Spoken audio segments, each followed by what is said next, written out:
untuk tidak melakukan upaya hukum banding dalam perkara ini. Pihak keluarga korban, Ibu Yosua dan Bapak Yosua dan kerabatnya, satu sikap yang memaafkan berdasarkan keikhlasan. Dalam hukum manapun, hukum nasional kita maupun hukum agama, termasuk hukum adat, kata maaf itu adalah yang tertinggi dalam putusan hukum. Anda kembali bersama kami di Kontroversi Pemirsa. Ibu Rosti dan juga Pak Samuel, tadi Jampidum sudah menyatakan bahwa tidak akan mengajukan banding lagi atas putusan terhadap terdakwa Richard Eliezer. Hakim sebelumnya memvonis 1,5 tahun dan ternyata jaksa tidak mengajukan banding. Padahal sebelumnya jaksa itu menuntut Richard Eliezer 12 tahun. Jadi jomplang sekali sebetulnya antara tuntutan dengan keputusan hakim. Salah satu pertimbangannya adalah karena sudah mendapatkan, Eliezer ini sudah mendapatkan permohonan maaf dari Ibu Rosti dan juga Pak Samuel. Ibu Rosti, boleh kami dengar sekali lagi bagaimana pendapat Ibu soal vonis yang telah dijatuhkan hakim kepada Richard Eliezer 1,5 tahun? Buat vonis kepada Richard Eliezer, memang kami selakunya yang melahirkan anak kami, almarhum Yosua, sangat-sangat menyedihkan. Namun itu kami kembalikan kepada hakim karena hakim yang mulia yang memberikan putusan itu kepada Eliezer. Namun kami mohon kepada Eliezer, ini buatlah sangat-sangat pembelajaran yang sangat berharga agar jangan dia tergiur dengan janji-janji ataupun keserakahan di dalam karena banyaknya uang yang dijanjikan oleh Perdi Sambo sebagai penjahat di dalam pembunuhan, terlebih di dalam tubuh Polri ini. Semogalah nanti Brada atau Richard Eliezer jangan arogan di dalam pekerjaannya. Kalau semoga dia juga dipakai Tuhan menjadi benar-benar tubuh Polri yang bersih, yang tidak ikut di dalam perbuatan-perbuatan kejahatan atau hal-hal yang negatif. Biarlah dia diperhitungkan Tuhan dengan sesuai dengan janjinya atau perkataan jujurnya. Dia datang ke keluarga sujud memohon maaf. Biarlah Tuhan nanti pertanggungjawabannya Eliezer kepada Tuhan di dalam vonis ini karena dia sudah diberikan hukuman yang sangat ringan. Selaku saya sebagai ibu sebenarnya sangat-sangat pilu di dalam hal ini, namun itu kami serahkan kepada Tuhan. Tuhanlah yang menghakimi apabila nanti Richard Eliezer tidak mempertanggungjawabkan segala perkataan atau perkataan jujurnya di hadapan persidangan, terlebih di hadapan Tuhan.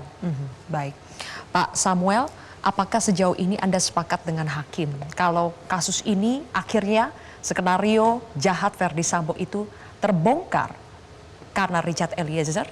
Karena Richard Eliezer juga sebetulnya banyak risiko yang ia pegang yang ia harus tanggung ketika dia menjadi satu-satunya justice collaborator untuk membongkar kasus ini.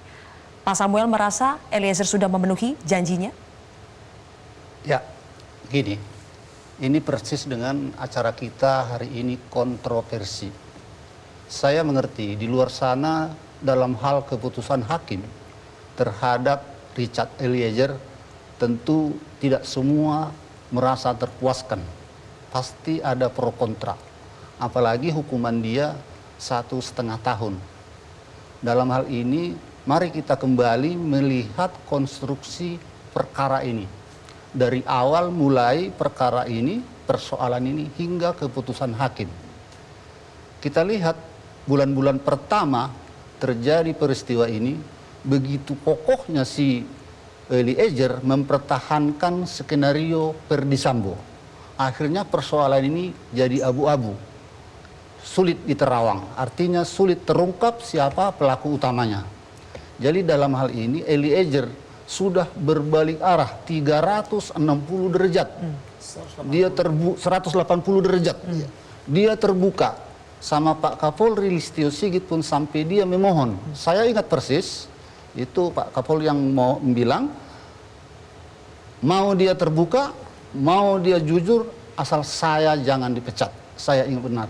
Jadi dalam hal inilah yang saya lihat dari awal persoalan ini tahap demi tahap hingga dia dijatuhi hukuman 1,5 tahun. Saya rasa menurut pendapat saya pribadi ya, kalau dia tidak terbuka, kalau dia tidak membuka suatu gurita persoalan ini, kemungkinan si Sambo tidak jadi dihukum mati. Ya. Saya sadar ini. Padahal saya tidak mengerti soal hukum. Saya orang awam soal hukum. Ya. Saya seorang petani. Ya. Jadi saya ikuti pasti abu-abu semua nih.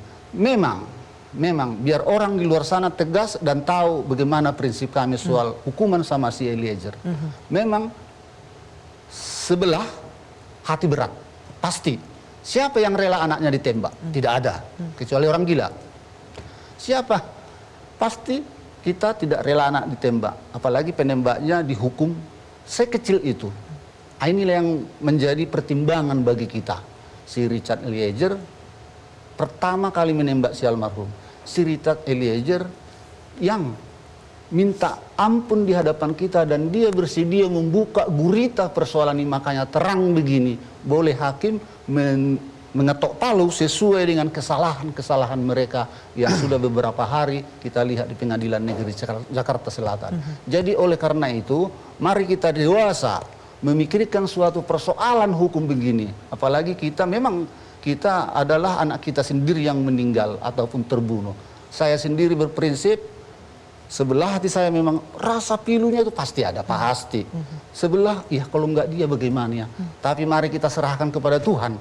Yang diterima oleh Eliezer sekarang adalah hukuman dunia. Kalau memang dia masih berbohong, nanti masih ada hukuman Tuhan sama dia. Kita berdoa agar kita semua ditabahkan, terutama untuk Eliezer, segeralah dia bertobat dan bertobat kembali kepada jalan yang benar. Hakim pun di dalam membuat keputusannya, saya yakin hakim itu tidak semena-mena menjatuhi hukuman terhadap terdakwa. Pasti berdoa dia seturut dengan agama dia. Baik. Boleh kita berikan tepuk tangan dulu untuk Pak Samuel. Tapi yang pasti kita sama-sama sepakat bahwa Ibu Rosti dan juga Pak Samuel adalah orang tua, figur orang tua yang begitu luar biasa. Dan kita akan terus berdoa, semoga Ibu Rosti dan juga Pak Samuel terus diberikan kekuatan, ketabahan, dan boleh diberikan terang, boleh diberikan kebahagiaan dalam hidupnya nanti sampai seterusnya. Amin. Oke, Pak Susno. Ya. Ini peristiwa yang begitu luar biasa. Tadi seperti kata Bang Kamarudin, sedikit banyak membuka borok. Tapi di sini kita lihat, saya ingin Anda sebagai mantan Kabar Reskrim, di sini melihat ada orang tua yang sebetulnya anaknya itu menjadi ajudan dari seorang jenderal, tapi kemudian harus berakhir seperti ini. Dari sisi Pak Susno pernah menjadi Kabar Reskrim, apa yang bisa disampaikan kepada orang tua yang kehilangan anaknya seperti ini? Baik, pertama saya ketemu langsung dan kesempatan ini walaupun sudah lama, sekali lagi saya mengucapkan duka cita yang mendalam. Yang kedua, saya sangat salut, hormat kepada kedua beliau ini yang demikian tabah, kemudian menerima apa yang diputuskan oleh hakim yang telah menunjukkan keadilan dunia. Kemudian kita patut bersalut juga kepada ibu dan bapak yang dia nyatakan menerima maaf dari Eliezer. Kemudian menerima hukuman Eliezer yang menurut kita ringan. Tetapi hati nurani beliau berbicara. Tanpa Eliezer berbuka-bukaan, kasus ini tidak terbuka. Dan bahkan derita keluarga akan sangat mendalam. Kalau skenario Sambo yang dipakai terjadi tembak-menembak, bela diri, kemudian persoalan tembak-menembak karena Eliezer membela juragannya Tuan Putri, maka sempurnalah skenario itu. Terjadi berarti Yosua melakukan perbuatan seksual, percobaan perkosaan, betapa malunya keluarga. Dan percobaan pembunuhan. Dan percobaan pembunuhan, dan juga si Eliezer akan bebas dari hukuman. Kenapa? Dia membela diri. Tembak-menembak. Karena dia ditembak duluan. Itu kan skenario-nya. Luar biasa. Dan ini dari sekaligus menyelamatkan komandannya kan gitu. Dari tanggal 8 Juli sampai dengan setelah 17 Agustus baru terbuka. Luar biasa. Jadi artinya apa yang diberikan oleh undang-undang yang kita buat bersama melalui DPR tentang justice Collaborator. ada justice kolaborator dan putusan hakim yang mulia yang menurut saya sangat-sangat bijaksana. Dan beliau menghimbau untuk diterima. Saya kira itu suatu hal yang bagus sekali. Dan dari sidang ini, dari perkara ini fenomena yang sangat bagus untuk bangsa Indonesia. Di sini kita melihat bahwa kejujuran mulai dihargai. Kejujuran. Kita patut bangga sama hakim kita, walaupun kita agak kecewa sedikit dengan kejaksaan. Kejujuran dituntut 12 tahun, lebih berat daripada si pembuat. Putri dituntut 8 tahun, Baik. sementara Eliezer dituntut 12 tahun. Tapi di tangan hakim kita yang hati nuraninya baik, ini mengangkat citra pengadilan Indonesia. Yang selama ini kita mencibir pengadilan. Dengan 2 hakim agung ditangkap KPK. Baik. Kemudian beberapa hakim dijerat juga. Jaksa sudah menuntut seperti itu. Kita bangsa Indonesia penuh tanda tanya. Apa iya hakim akan memvonis lebih tinggi daripada tuntutan? Oke. Ternyata hari ini, beberapa hari yang lalu, Ya. itu dijungkir balikan. Oke. Turun hukuman 90% ya Pak. Kemudian naik hukuman 250%. Luar biasa. Oke. Patut berbangga sama hakim kita. Oke.